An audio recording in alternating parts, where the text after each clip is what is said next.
Hello, my name is Matthew Taboda, and I'll be presenting a case study for you today. The case that I was given was the Kline family, consisting of Gail and George, their two daughters, Jessie, who's 10, and Jamie, who's 12, and their son, Gary, who's 16. George called for the intake interview. He said that his son was in trouble for stealing and dealing drugs. Gary is on probation, and the court ordered him to undergo therapy. It was suggested that the entire family be involved in some kind of family therapy. George is following the suggestion of the court and involving the entire family in counseling sessions. However, he does not have much hope that therapy will be a great help.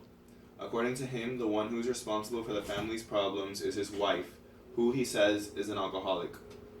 George, a businessman who does a great deal of traveling, is convinced that he is doing all he can to hold the family together. He comments that he is a good provider and that he does not understand why Gail insists on drinking. He feels that Gary has gotten everything that he ever wanted, and he maintains that the young people of today are just spoiled rotten.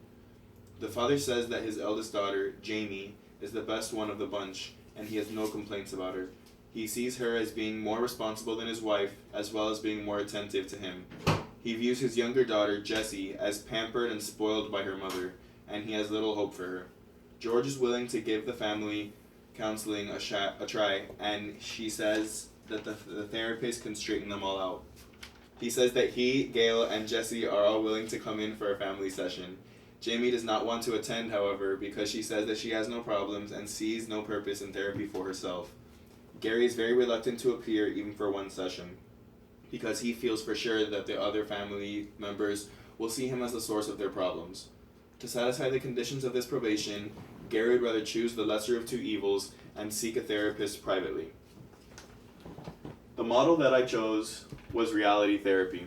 I chose this model because few clients really understand their problem, which is unhappiness. What they do understand is that they feel unhappy because they've been sent for counseling by somebody with authority who isn't satisfied with their behavior. They provide a delivery system for helping individuals take more effective control of their life. So the basis of reality therapy is choice theory, which explains why and how we function. Our behaviors are choices that we make in results of the lack of relationships that we have with other people, specifically a significant other. The WDEP system fits very well into the reality therapy. It helps decide what Gary would want, what he is doing to get where he wants to go, and he must evaluate himself in order to figure out what it is that's helping him, what's hurting him, and what's going to help him succeed, and then to help make a plan and implement that plan in order for him to get to where he successfully wants to go. These techniques were chosen for this case because reality therapists, they don't really diagnose clients unless it's for more insurance purposes. Their behaviors are responses to underlying problems, which is the lack of relationships that they have with a significant other. He was kind of forced into the therapy from the judge, so this really helps. Reality therapy is mainly focused on situations like this. Gary really does need to assess his current situation and find out what he thinks would be a better situation or a better choice of behaviors for him to take when he's feeling this way. He has no meaningful relationship among both of his parents due to his mother being an alcoholic and his father being a businessman and traveling so much. So there does have a major disciplinary lack role from his parents, and Gary is probably seeking some sort of fulfillment or trying to fulfill some void for his parents by selling these drugs. 1. And now I'll introduce my client, Stephanie Lima, playing the role of Gary.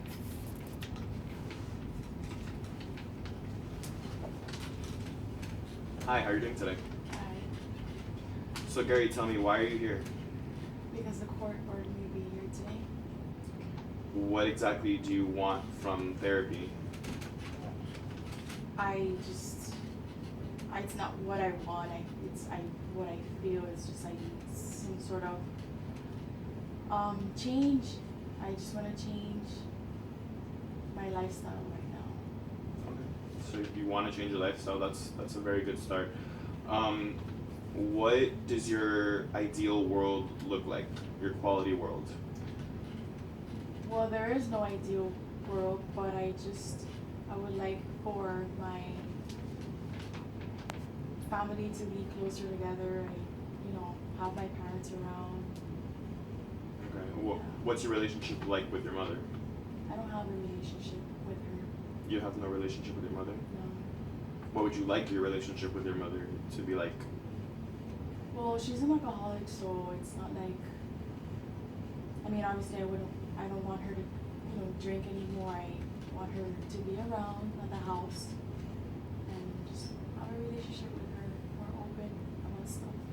Okay. And what about your father? What's your relationship like with your father? Well, he's always traveling, so I never get to see him as well.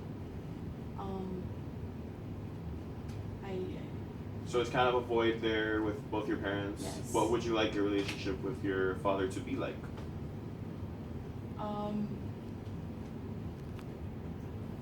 I guess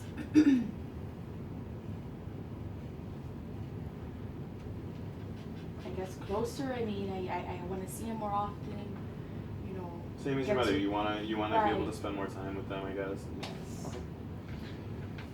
Now tell me, where would you be? How would you be living if this was your ideal self? Like, what would you be doing right now? What do you want to be doing right now? I wouldn't be here. I probably wouldn't, be dealing with drugs or stealing or anything like that. I'd probably be in school or, working. Okay. And what are you actually doing now? What'd you do yesterday, for example? Nothing. I went out with some friends to the movies and hung out and just regular stuff. Okay. Do you see yourself doing anything different tomorrow?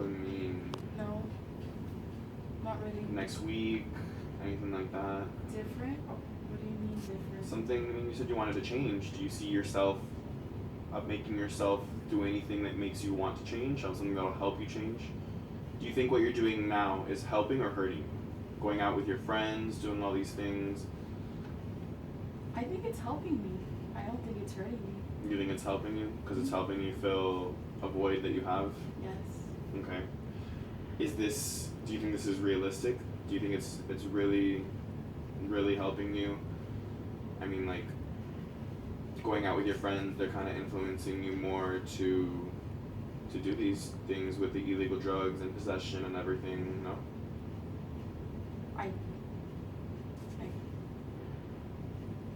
They are helping me, I guess.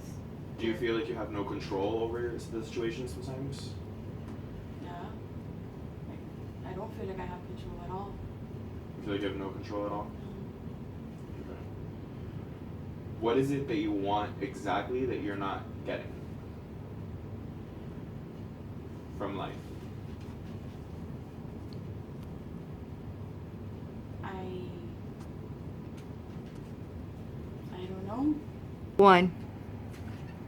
So, okay, what would it be like if your wants and your parents' wants matched together? I think we'd probably be one happy family. We would spend more time together, maybe take vacations and go out here and there and stuff, I guess. Okay. And are you doing drugs yourself, or? Sometimes, yeah. Okay. Well, I'm gonna close out the session today, and the reason, again, why I chose reality therapy for this case is I wanted to execute a meaningful breakthrough with Gary, and so that he may be able to fully realize the severity of his actions.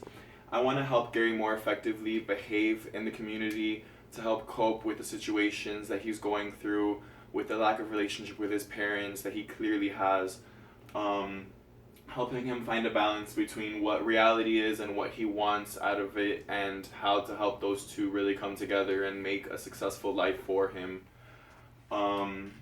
His test for commitment and change, I want to help push him to his limits. I know that he can commit and he can change if he really wants to. And so reality therapy was really the best situation to go with in this case.